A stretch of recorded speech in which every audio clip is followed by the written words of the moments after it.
256 का पावर 0.16 गुने 256 का पावर 0.09 का मान क्या है। हेलो डियर्स, डिस्कस कर रहे हैं एप्टीट्यूड। टॉपिक है पावर इंडिसेस एंड सेट्स, घातांक एवं करनी। प्रश्न को एसएससी 1999 में पूछा था। ऐसा ही प्रश्न जो है हम प्रीवियस वीडियो में बताए हैं, ठीक है। उसमें वैल्यू अलग है इससे, बस बाकी जो है प्रोसेस भी वही रहेगा जो भी हम बताने वाले हैं, और क्वेश्चन भी उसी टाइप से, प्रश्न भी उसी टाइप से। देखो क्या है, 256 का पावर 0.16 पावर यानी कि घात गुने 256 का पावर 0.09। यहां पे देखो बेस सेम है, ठीक है। तो जब बेस सेम हो तो ऐसे केस में बेस सेम और दोनों के बीच का रिलेशन क्या है, गुना के रूप में। तो ऐसे केस में है पावर जुड़ जाता है, a का पावर m गुने a का पावर n। a के रूप में 256, m के रूप में 0.16 और n के रूप में 0.09 है। ऐसे केस में क्या करना है, पावर को जोड़ देना है एक ही बेस पर। a का पावर m प्लस n होगा। सो यहां से जो बनेगा 256 का पावर बनेगा।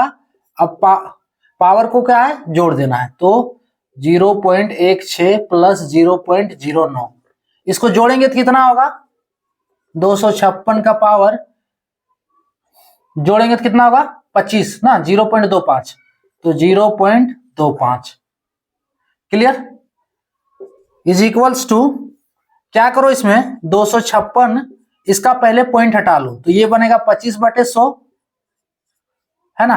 काटेंगे तो कितना होगा, 25 चौके 100, यानी कि 4 बार में कट रहा है, 4 बार में ये कट रहा है, तो ये तो 1/4 हो जाएगा। अब 256 को देखो करना क्या है, 256 का गुणनखंड कर लो, फैक्टराइज इसका कर लो, कितना हो रहा है। तो 256 इसका जब गुणनखंड करते हैं तो पहले 2 से जाएगा, सो 2 से 128 बार में, 2 से 64 बार में, फिर 2 से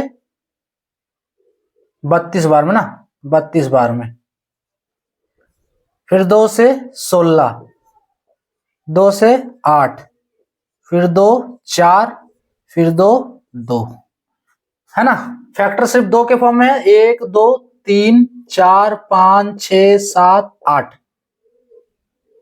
1 2 3 4 5 6 7 8, यानी कि इसको हम 256 बराबर लिख सकते हैं 2 का पावर 8, 256 बराबर 2 का पावर 8। क्लियर। तो इस 256 के जगह पे हम डाल देंगे 2 का पावर 8, 2 का पावर 8, और इसका होल पावर 1/4 जो यहां आया हुआ। अब देखो इस 2 को a मान लेंगे, 8 को m और पावर 1/4 को n। फॉर्मूला फिर दूसरा वाला, a का पावर m होल पावर इसका n। ऐसे केस में पावर क्या है, गुना हो जाता है, तो ये पावर गुना कर देना, यानी कि यहाँ जो पावर है ये गुना हो जाएगा। सो फाइनली 2 का पावर 8 गुने 1/4, 4 दूनी 8, क्या बच रहा है, 2 का पावर 2 बच रहा है ना। 2 का पावर 2 बराबर कितना हो गया, 2 का पावर 2 बराबर 4। ऑप्शन डी वाला करेक्ट होगा। क्लियर। क्या करना है इसमें, सबसे पहले क्या किए, देखो बेस सेम है और दोनों के बीच का क्या है, रिलेशन गुना है। तो ऐसे केस में पावर जुड़ जाता है, पावर को जोड़ दिए, ये आया। अब यहां से पॉइंट हटा लिए इसका, ठीक है। इधर जो है 256 का फैक्टराइजेशन किए तो हमें क्या मिल रहा है, 2 का पावर 8 मिल रहा है। 256 का फैक्टराइजेशन करने पे 2 का पावर 8 मिल रहा है, ये रख देना है, और ये पावर कितना निकला, 1/4। अब देखो ये पावर बेस एक ही है, 2 को पावर है, तो ये पावर गुना हो जाएगा। तो यहाँ 4 दूनी 8 कट गया 2 बार में, फाइनली 2 का पावर 2 बचा, आंसर 4। क्लियर। तो ये था टॉपिक। जय हिंद।